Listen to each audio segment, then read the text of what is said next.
नमस्कार, स्वागत है आपका हमारे चैनल पर। मैं हूं आपके साथ शिप्रा सैनी।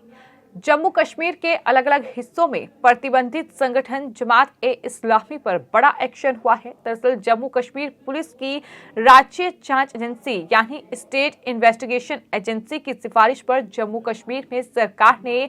अलग अलग हिस्सों में जो संगठन प्रतिबंधित है जमात-ए-इस्लामी, उसकी लगभग 100 करोड़ रुपए की अनेक संपत्तियों को सील कर दिया है। ये जम्मू कश्मीर से बड़ी खबर है। जिस तरह से अलगाववादी गतिविधियां और लगातार इन गतिविधियों में जो धन उपलब्ध कराया जा रहा है उसे रोकने के लिए ही इस संगठन पर ये बड़ा एक्शन हुआ है। दरअसल जो जम्मू कश्मीर की राज्य जांच एजेंसी है उसने 17 दिसंबर को एक बयान में ये कहा कि केंद्र शासित प्रदेश जम्मू कश्मीर के बारामूला, बांदीपोरा, गांदरबल और कुपवाड़ा में SIA की सिफारिश पर बारामूला, बांदीपोरा, गांदरबल और कुपवाड़ा के जिला मजिस्ट्रेट द्वारा अधिसूचित किए जाने के बाद लगभग 100 करोड़ रुपए की संपत्तियों के उपयोग और साथ ही उनके प्रवेश पर भी पूरी तरीके से रोक लगा दी गई है। ये संपत्तियां अलग अलग जगहों यानी 1 दर्जन से भी ज्यादा जगहों पर थी, जिसको पूरी तरीके से सील कर दिया गया है। तो ये बड़ा एक्शन जम्मू कश्मीर में स्टेट इन्वेस्टिगेशन एजेंसी का देखने को मिला है। सरकार से ये सिफारिश की गई थी कि जो संगठन प्रतिबंधित है अलग अलग जगहों पर जमात-ए-इस्लामी, उसकी ये तमाम गतिविधियां देखने को मिल रही हैं, जिसके बाद ये बड़ा एक्शन इस संगठन पर लिया गया है। एक अधिकारी ने इस बारे में जानकारी देते हुए ये बताया कि जम्मू कश्मीर में अलगाववादी गतिविधियों के लिए धन की उपलब्धता को रोकने और साथ ही देश विरोधी तत्वों और आतंकी नेटवर्क के जो एक तंत्र कहीं ना कहीं फैल रहा है उसको खत्म करने के उद्देश्य से ही ये बड़ी कार्रवाई जम्मू कश्मीर में हुई है। इस कार्रवाई को लेकर अधिकारियों का कहना है कि जमात-ए-इस्लामी से जुड़ी हुई संपत्तियों को सील करने के साथ ही उससे जुड़ा राजस्व रिकॉर्ड में इन्हें रेड एंट्री दी गई है। इसके अलावा अधिकारी ने ये भी कहा कि जब्ती की जो ये पूरी कार्रवाई है इसके दौरान ये पाया गया कि कुपवाड़ा और कंगन जो कि गांदरबल में है, उन कस्बों में करीब 2 दर्जन यानी 24 से ज्यादा व्यावसायिक प्रतिष्ठान जमात-ए-इस्लामी की संपत्ति पर किराए पर चल रहे हैं। यानी किस तरह से इस प्रतिबंधित संगठन की जो संपत्ति है उस पर किस तरह से ये तमाम जो कहीं ना कहीं व्यावसायिक प्रतिष्ठान हैं ये काम कर रहे हैं, उसको लेकर ही ये बड़ा एक्शन जो है वो SIA का देखने को मिला है। इसलिए जांच पूरी होने के बाद ही ये फैसला लिया गया है कि जिन लोगों को जमात-ए-इस्लामी से कोई संबंध ना हो उस पर किसी तरह की कार्रवाई नहीं की जाएगी। और वहीं क्योंकि ऐसे लोग सामान्य किराएदार थे तो स्पेशल इन्वेस्टिगेशन एजेंसी के अधिकारियों ने जो इस बारे में जानकारी दी है उन्होंने अपने बयान में ये कहा है कि जमात-ए-इस्लामी के खिलाफ हुई ये कार्रवाई जम्मू कश्मीर में बढ़ रही जो घटनाएं हैं, कहीं ना कहीं जो टेरर फंडिंग का खतरा है उसको लेकर कहीं ना कहीं हुई है और काफी हद तक ये जो पूरी कार्रवाई है ये टेरर फंडिंग के खतरे को भी खत्म करेगी, उसे कम करेगी। साथ ही ये कानून व्यवस्था और समाज में फैले डर को समाप्त करने की दिशा में भी एक बड़ा कदम होगा। हम सभी जानते हैं कि किस तरह से जम्मू कश्मीर से आर्टिकल 370 को खत्म किया गया, जो विशेष राज्य का दर्जा जम्मू कश्मीर को मिला था वो खत्म किया गया, उसे केंद्र शासित प्रदेश बनाया गया। जम्मू कश्मीर को 2 भागों में बांट दिया गया, लद्दाख और जम्मू कश्मीर दोनों केंद्र शासित प्रदेश, जिसके बाद कहीं ना कहीं जम्मू कश्मीर में बड़े बदलाव लगातार देखने को मिल रहे हैं। और इस तरह से जो कहीं ना कहीं पत्थरबाजी, जो अलगाववाद कहीं ना कहीं देखने को मिलता था उसमें भारी कमी आई है। लेकिन टेरर फंडिंग और जिस तरह से अलगाववाद के लिए अभी भी धन इकट्ठा किया जा रहा है, अलग अलग जो इस्लामिक संगठन हैं उनके जरिए देश विरोधी जो तत्व हैं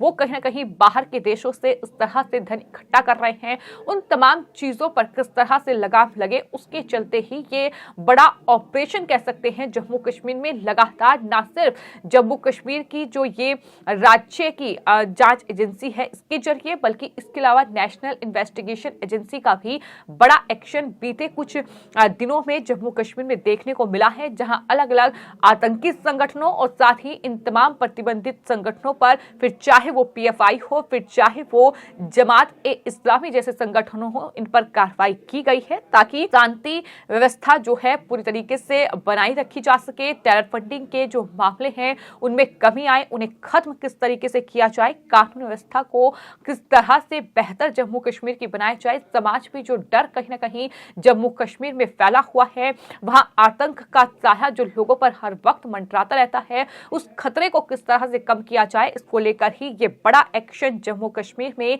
जमात ए इस्लामी संगठन पर हुआ है, जो कि प्रतिबंधित है। उसकी लगभग 100 करोड़ रुपए की अनेक संपत्तियों को पूरी तरीके से सील किया गया है। एसआईए ने जो बयान दिया है उसमें यह कहा गया है कि जम्मू कश्मीर पुलिस की जांच एजेंसी एसआईए ने जम्मू कश्मीर में जमात ए इस्लामी की 188 संपत्तियों की पहचान की थी। इन सभी संपत्तियों को या तो नोटिफाई किया जा चुका है या फिर ऐसी संपत्तियों पर आगे कानूनी कार्रवाई की जा रही है। ये जानकारी भी इस पूरे मामले में सामने आई है। तो आपको ये बता दें कि राज्य की जो जांच एजेंसी है उसकी तरफ से जो अधिकारी हैं उन्होंने पूरी जानकारी दी है कि किस तरह से हमने इस पूरे मामले में एक्शन लिया है, किस तरह से हमने सरकार से सिफारिश की थी, जिसके बाद जमात ए इस्लामी की लगभग 100 करोड़ रुपए की ये अनेक जगहों पर संपत्ति है जिसे सील किया गया है। यहाँ व्यापारिक प्रतिष्ठान भी चल रहे थे।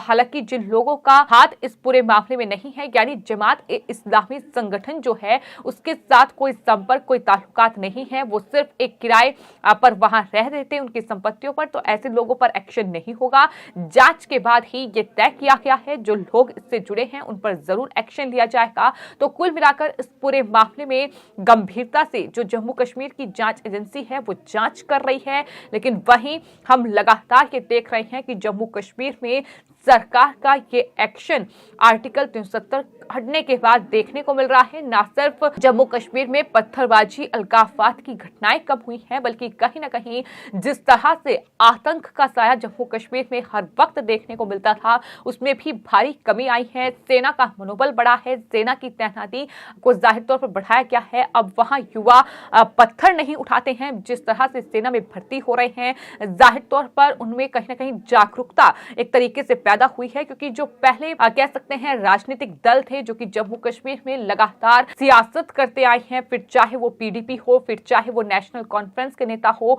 कहीं ना कहीं युवाओं को भटकाने का काम किया है। जाहिर तौर पर जो पाकिस्तान से ताल्लुक की बात करते हैं, जो पाकिस्तान से बातचीत की वकालत करते हैं, उनकी मानसिकता क्या होगी जम्मू कश्मीर को लेकर, इससे साफ तौर पर समझा जा सकता है। और युवाओं को भी कहीं ना कहीं आतंक में धकेलने का काम वहां किया जा रहा था। लेकिन आर्टिकल 370 यानी विशेष राज्य का दर्जा जम्मू कश्मीर से हटा और उसके बाद ये तमाम बड़े बदलाव जम्मू कश्मीर में देखने को मिल रहे हैं, जहां अब के प्रतिबंधित संगठन जमात ए इस्लामी की लगभग 100 करोड़ रुपए की अनेक संपत्तियों को सील किया गया है। कि जम्मू कश्मीर में जम्मू कश्मीर पुलिस की राज्य जांच एजेंसी का एक बड़ा एक्शन देखने को मिला है। फिलहाल आपकी इस पूरे मामले पर क्या राय है हमें कमेंट बॉक्स में जरूर लिखें और चैनल को सब्सक्राइब करें। धन्यवाद।